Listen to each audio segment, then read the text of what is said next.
Bharatiya Janata party तो कह रही है कि इस बार 400 पार।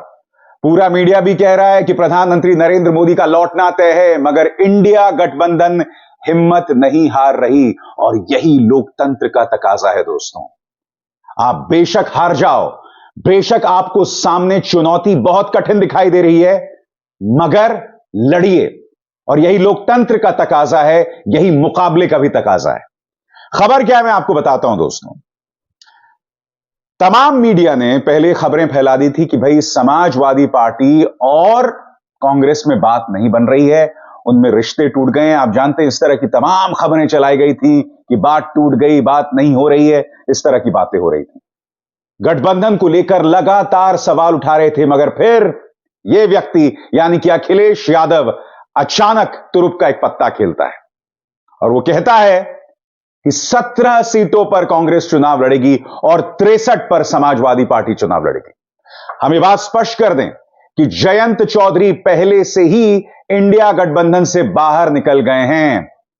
कुछ हद तक इसने पश्चिमी उत्तर प्रदेश में अखिलेश यादव के लिए मुश्किलें आसान कर दी थी। अब वो धर्म संकट उनके पास नहीं रहा। नतीजा यह हो गया दोस्तों कि अब कांग्रेस जो है वो 17 सीटों पर चुनाव लड़ रही है और समाजवादी पार्टी 63 सीटों पर चुनाव लड़ रही है। खबर अब दिल्ली से भी आ रही है। दोस्तों, दिल्ली में भी 4-3 का फॉर्मूला सामने उभर कर आया है, यानी कि आम आदमी पार्टी 4 सीटों पर और कांग्रेस 3 सीटों पर। और किस सीट पर कौन लड़ रहा है वो भी मैं आपको बताना चाहता हूं।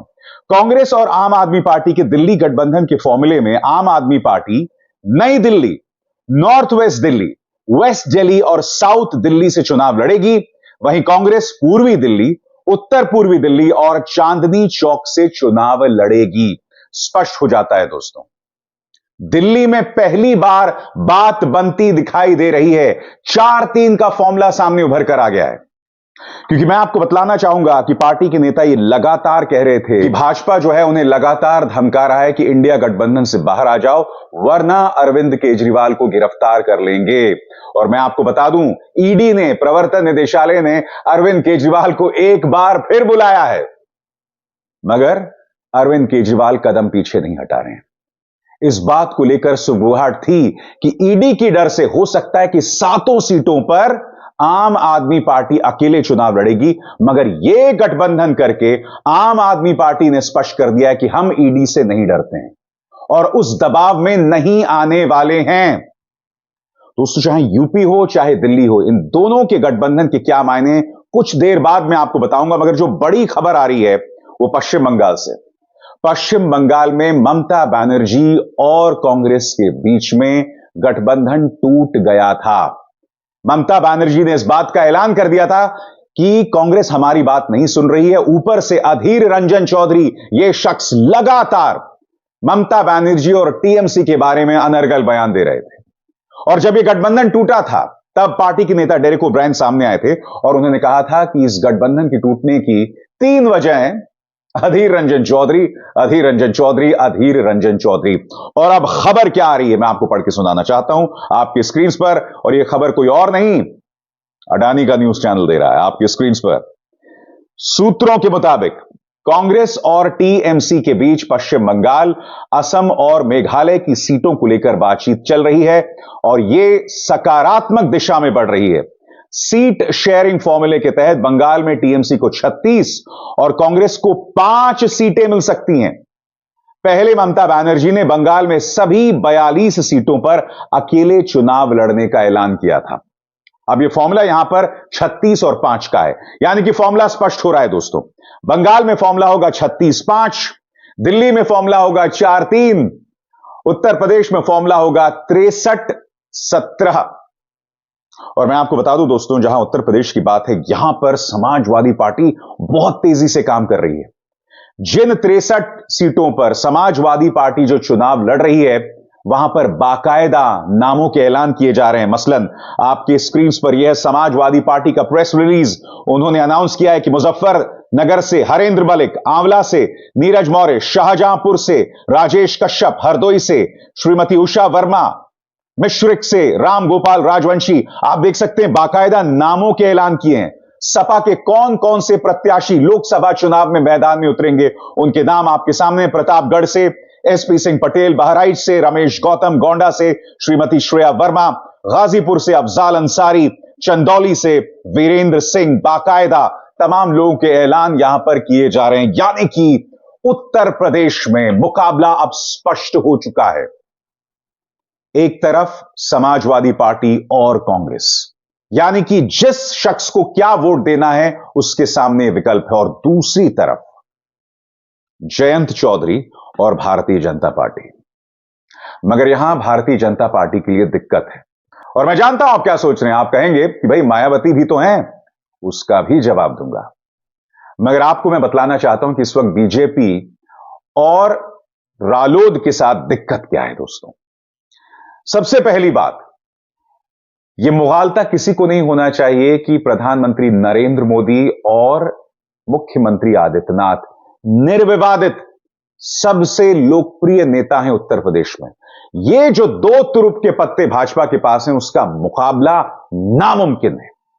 और हम यह ना भूलें, राम मंदिर की प्राण प्रतिष्ठा के बाद प्रधानमंत्री को जिस तरह से उनका महिमा मंडन किया था, कई जगहों पर उन्हें ईश्वर समान बताया गया था। चंपत राय माननीय ने तो उन्हें विष्णु का अवतार बता दिया था। आपको याद होगा वो कौन यजमान थे, उनको तो हमने देखा ही नहीं मंदिर में, सिर्फ और सिर्फ प्रधानमंत्री को दिखाया गया था। यानी मास मीडिया के जरिए प्रधानमंत्री जो पहले से ही लोकप्रिय थे, उन्हें और बढ़ाया गया। मुख्यमंत्री आदित्यनाथ की अपनी मौजूदगी है, और ऐसे में मुकाबला करना बहुत मुश्किल होने वाला है। साथ ही धर्म का तड़का लगातार लगाया जाता है।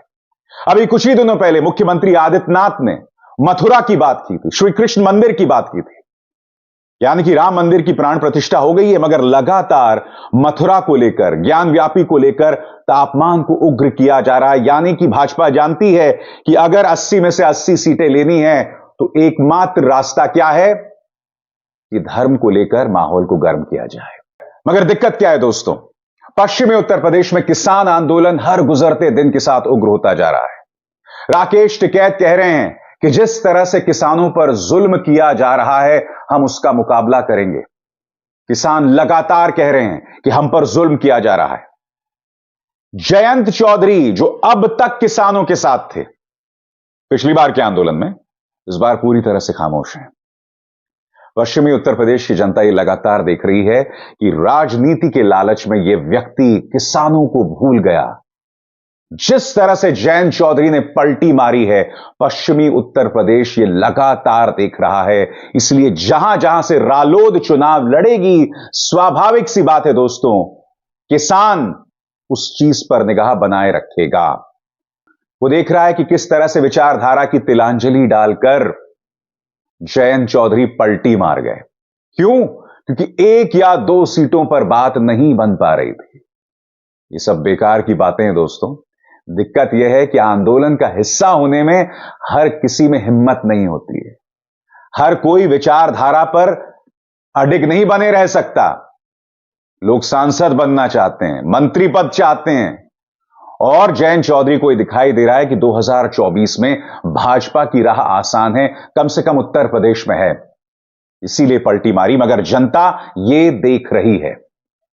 तो एक तरफ यह है, और मैं जानता हूं मायावती फैक्टर भी है, मगर मायावती का किरदार बहुत रहस्यमय हो गया दोस्तों। अमूमन वो ऐसे उम्मीदवारों को मैदान में उतारती हैं जिससे समाजवादी पार्टी का नुकसान हो, और यही उत्तर प्रदेश विधानसभा चुनावों में हुआ था। बीएसपी की खुद की सीटें बहुत जोरों से गिर गई होंगी, मगर उसने समाजवादी पार्टी को नुकसान पहुंचाया। और इस बात को लेकर सुगबुगाहट है कि क्या पर्दे के पीछे कोई डील हुई थी जिसके तहत बहन जी ने जानबूझकर समाजवादी पार्टी को नुकसान पहुंचाया। इसी तरह से कहा जा सकता है दोस्तों कि बीएसपी का किरदार, मायावती जी का किरदार जो है वो बहुत ही रहस्यों से घिरा हुआ है। यही वजह है कि चुनावों में उन्हें गंभीर किरदार नहीं माना जा रहा, क्योंकि वो भाजपा का मुकाबला करती नहीं दिखाई देती, जो कि स्वाभाविक तौर पर होना चाहिए ना। चलिए वो इंडिया गठबंधन का हिस्सा नहीं है, मगर कायदे से उन्हें मुकाबला करना चाहिए, और वो ऐसा नहीं कर रही। तो यानी कि उत्तर प्रदेश में माहौल बिल्कुल साफ है। एक तरफ अखिलेश, राहुल और दूसरी तरफ प्रधानमंत्री नरेंद्र मोदी यानी भाजपा, रालोद और कहीं ना कहीं मायावती भी भाजपा गठबंधन यानी एनडीए को परोक्ष प्रत्यक्ष तौर पर फायदा पहुंचाती दिख रही हैं। जनता के सामने बिल्कुल माहौल साफ है उत्तर प्रदेश में। तो यह तो यूपी की बात हुई दोस्तों। अब हम बात करते हैं दिल्ली की। मैं आपको याद दिलाना चाहूंगा कि पिछली बार जब 2019 में चुनाव हुए थे तो लगभग हर सीट में भाजपा को 50% से ज्यादा वोट मिले थे। इसका अर्थ क्या हुआ?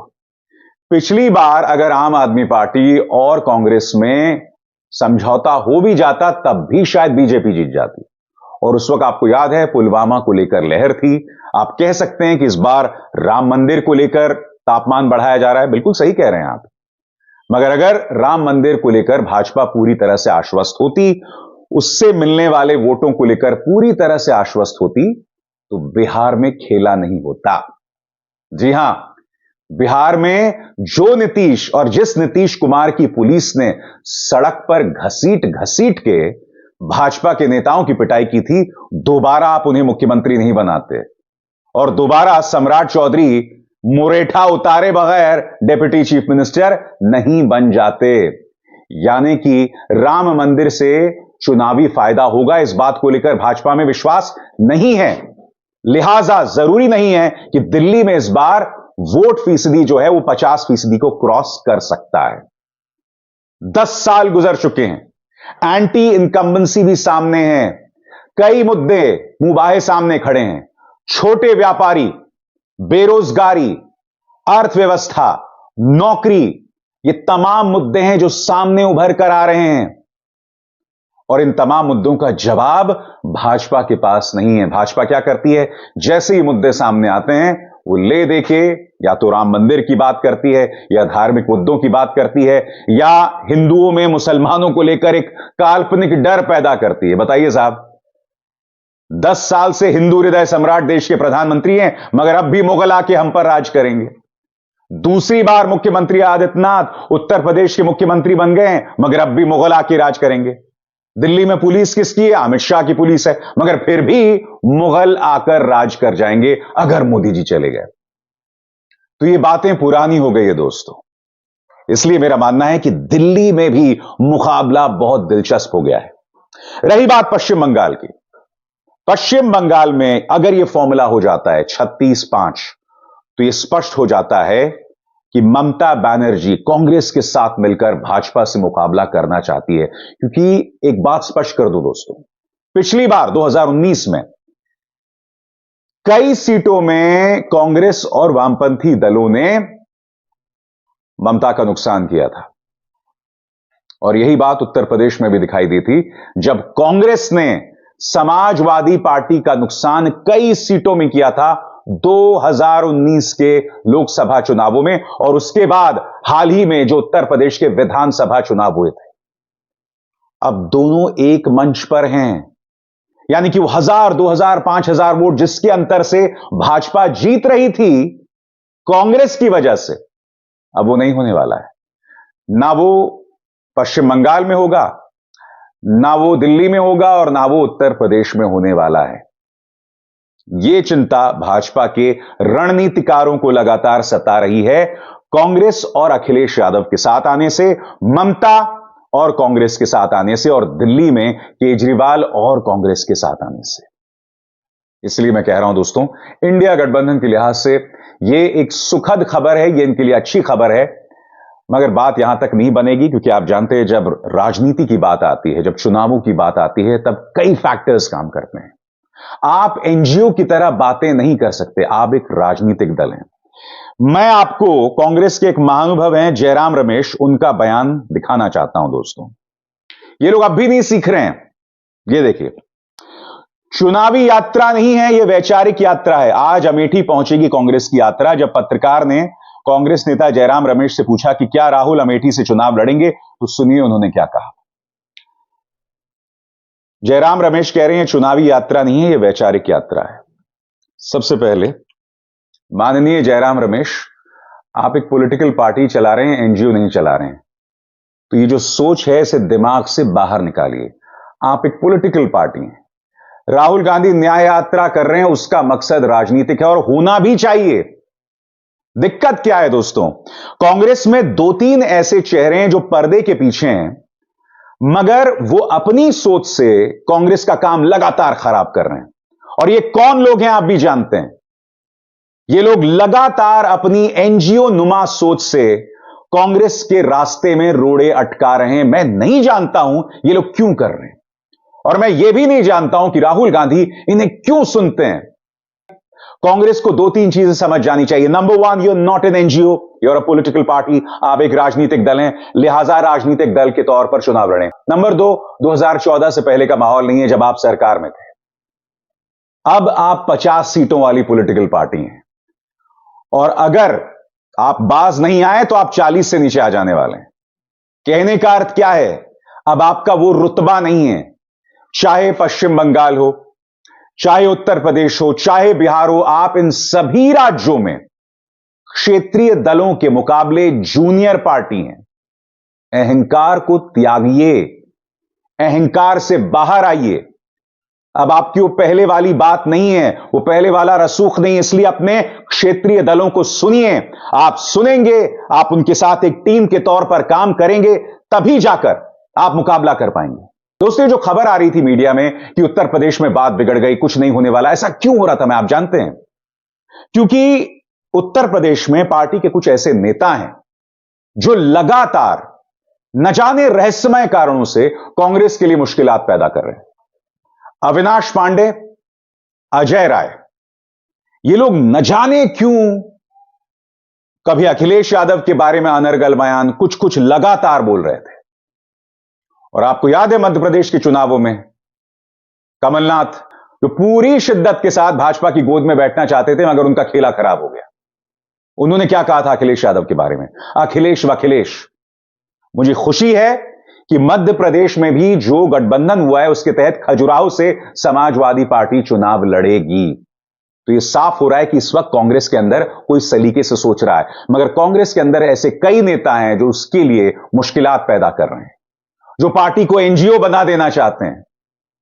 कांग्रेस को समझना पड़ेगा कि वो पहली वाली पार्टी नहीं है। वक्त बदल गया है, हालात बदल गए हैं। बाज आइए, अहंकार को त्यागिए, टीम के तौर पर काम कीजिए।